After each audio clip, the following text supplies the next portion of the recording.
Beth here from Crochet with Mary Beth. Today I'm going to show you how to do slip stitch on the top of a single crochet.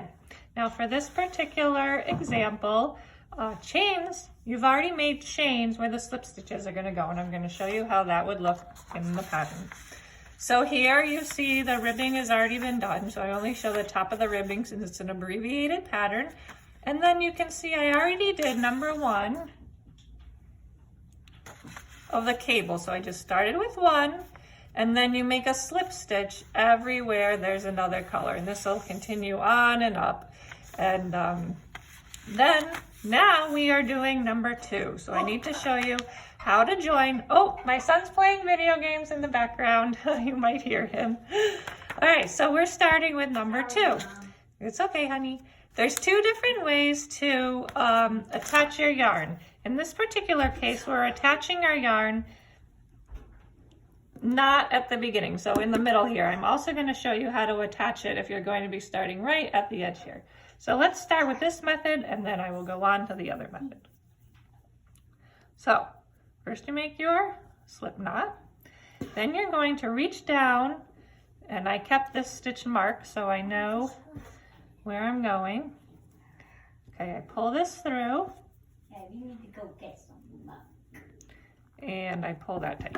Okay, so now we can start the slip stitching. It does not matter how you hold your yarn behind here. Whatever's comfortable. This is awkward at first, but you will get the hang of it. So all I'm going to do is insert my hook into the next chain space, yarn over, pull up a loop, and pull through. And look, there's our first chain. Okay, and then I'm just going to continue on up each chain. There you go. Easy. Now I'm going to show you how you would start if you were at the end, and I'll show you what I mean by that. Okay, so for this particular pattern, it doesn't start part way in. It starts right at the edge. So I have another one here. So for this one, we're going to make a slip stitch. A slip knot. And we're going to put it right on our hook like that. Then we're going to insert into the first chain space, yarn over, pull through, and there's your little slip stitch. Now this one is not going straight up, it's going at an angle.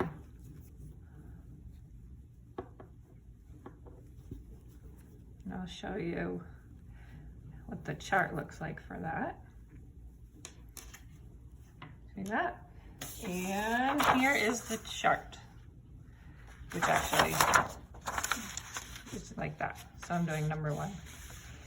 Now when you get to the bottom of this one, it changes direction. So you're just going to turn, so I'll be working down like this, down, down, down, down. And then I'll turn, and then work back up. So you just follow, and this might be wavy, or this might be zigzag. You just follow the color you're working on until you get to the end. Now, what happens when you get to the end? So for this example, we're going in this direction, and we're going to end at the top here. So I'm going to show you what to do when you get to the edge. So I'm just going along here. Okay. Then when you get to this last chain, you're just going to slip stitch right over it like that. Now this is a single. In this example here, I have a double thickness to just give it a little more pop. So I'm going to show you how to do that. When you get to the end, you just turn your work.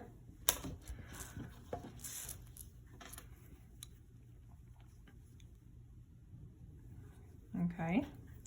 And then we're going to go back into that first chain space right there, and we want to go inside and through this first chain here, okay? So I go into the chain first, and then where is the chain space? I kind of have to find it with my finger there. All right, yarn over, and I'm pulling through. Okay, so then here's the next one. So first I go into the chain, the slip stitch I mean that I made, and I go into the chain space, yarn over, pull through both. Okay, go into the chain space. Now this is a little tricky, but I think it is worth it. Just slow and steady, right?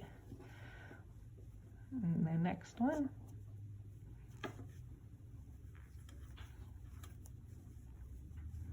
And so on. And so you can see that that's doubled.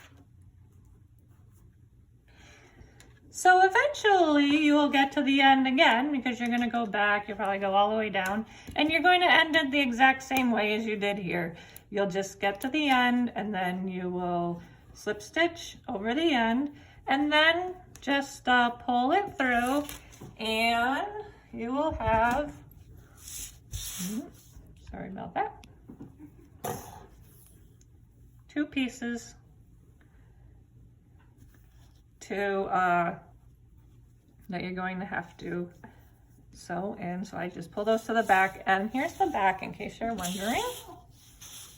This is what the back looks like, and as you can see, this is a nice space here. You can just weave your end right in there. All right, so I hope you enjoyed that. That is how you do the slip stitch on top of a single crochet.